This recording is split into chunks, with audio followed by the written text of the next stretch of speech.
শুধু পনির দিয়ে কিন্তু দেশি বিদেশি প্রচুর রান্না রয়েছে, তবে চলুন আজকে আমি একটু অন্যভাবে পনিরের কোপ্তা বানিয়ে আপনাদেরকে দেখাবো। পনিরের কোপ্তাতে ছানার বল ছাড়াও থাকবে আলু, সেগুলো আমি কাটাকুটি করে সাইডে রেখেছি। এবারে শিলের সাহায্যে বেটে নিচ্ছি আদা, গোলমরিচ আর ভিজিয়ে রাখা চাল ডাল।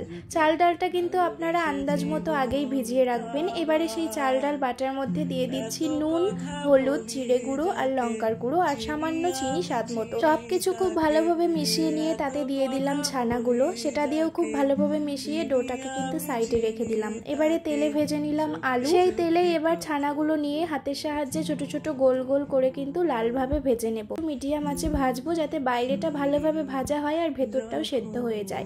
এরপরে সব বড়াগুলো সাইডে রেখে দিয়ে সেই তেলে ফোড়ন দিয়ে দিচ্ছি জিরে, তেজপাতা।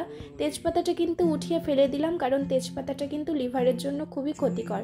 এরপরে মশলার কাঁচা গন্ধ চলে গেলে আর তেল বেরিয়ে এলে তাতে দিয়ে দিলাম আলু দিয়ে মশলাটা ভালোভাবে কষিয়ে নিয়ে তাতে দিয়ে দিলাম ফুটন্ত গরম জল। এবারে আর কিছুই না, আলুটা সেদ্ধ হওয়া পর্যন্ত ঝোলটা খুব ভালোভাবে ফুটিয়ে নিন আর আপনার প্রয়োজন অনুসারে কিন্তু ঝোলটা রাখবেন। তারপরে নামিয়ে নিন। নামানোর সময় অবশ্যই ঘি গরম মশলা দেবেন। আমি যেহেতু গরম মশলার ফ্লেভারটা ভালোবাসি না তাই এতে দেইনি।